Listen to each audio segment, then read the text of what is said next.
नमस्कार दोस्तों, मैं Indresh Maurya. Super study zone पर आप सभी लोगों का स्वागत अभिनंदन है।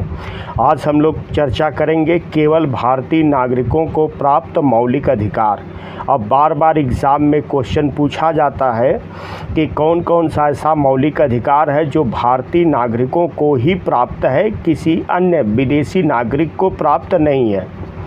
तो यहाँ पर हम लोग देखेंगे कि कौन कौन सा ऐसा मौलिक अधिकार है। अब हम उसके बारे में हम लोग एक एक करके देखते हुए आगे बढ़ते हैं। तो सबसे पहला आता है अनुच्छेद 15। अनुच्छेद 15 किसके लिए है? केवल भारतीय नागरिकों के लिए है अनुच्छेद 15। और अनुच्छेद 15 में क्या उल्लेख किया गया है? तो अनुच्छेद 15 में है कि धर्म, मूल, वंश, जाति, लिंग और जन्मस्थान के आधार पर भेदभाव का निषेध, इसका उल्लेख है अनुच्छेद 15 में। फिर इसके बाद हम लोग देखते हैं कि और कौन सा ऐसा मौलिक अधिकार है जो भारतीय नागरिकों को केवल प्राप्त है। तो दूसरा है अनुच्छेद 16। अनुच्छेद 16 में क्या है? लोक नियोजन में अवसर की समानता। अब इसके बाद हम लोग देखते हैं कि और कौन सा मौलिक अधिकार है जो केवल भारतीय नागरिकों को प्राप्त है। तो अगला अनुच्छेद आता है अनुच्छेद 19 है। अनुच्छेद 19 में क्या है? वाक स्वतंत्रता विषयक अधिकार या वाक स्वतंत्रता।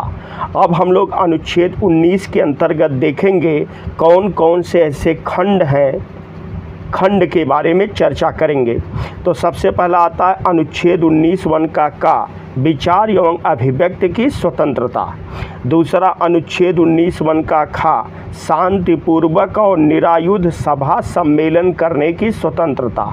तीसरा अनुच्छेद 19(1) का ग संघ या सहकारी समिति बनाने की स्वतंत्रता।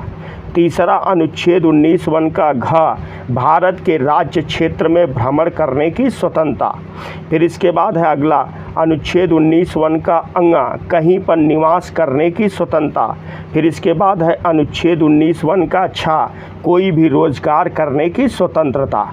यहाँ पर आप देखेंगे अनुच्छेद 19 का जो चा खंड है वह संपत्ति के अधिकार में चला गया है, इसलिए यहाँ पर चा का उल्लेख नहीं है। अब इसके बाद हम देखते हैं कि और कौन कौन सा मौलिक अधिकार है जो भारतीय नागरिकों के लिए है। तो अगला मौलिक अधिकार है अनुच्छेद 29 है। अनुच्छेद 29 में क्या है? अल्पसंख्यक वर्गों के हितों का संरक्षण है। फिर इसके बाद अगला है अनुच्छेद 30 है। अल्पसंख्यक वर्गों को अपनी मनपसंद की शिक्षण संस्थाओं की स्थापना तथा प्रशासन करने का अधिकार। अब यहाँ पर हम लोग देखेंगे कि कुल 5 मौलिक अधिकार हैं जो केवल भारतीय नागरिकों को प्राप्त हैं। और ये 5 मौलिक अधिकार कौन कौन से हैं? तो पहला है अनुच्छेद 15 है, दूसरा अनुच्छेद 16 है, तीसरा है अनुच्छेद 19 है, चौथा अनुच्छेद 29 है और पांचवा अनुच्छेद 30 है। आज हम लोग यहीं तक चर्चा करेंगे। अगली वीडियो में हम लोग फिर मिलते हैं, तब तक के लिए इजाज़त दीजिए। जय हिंद।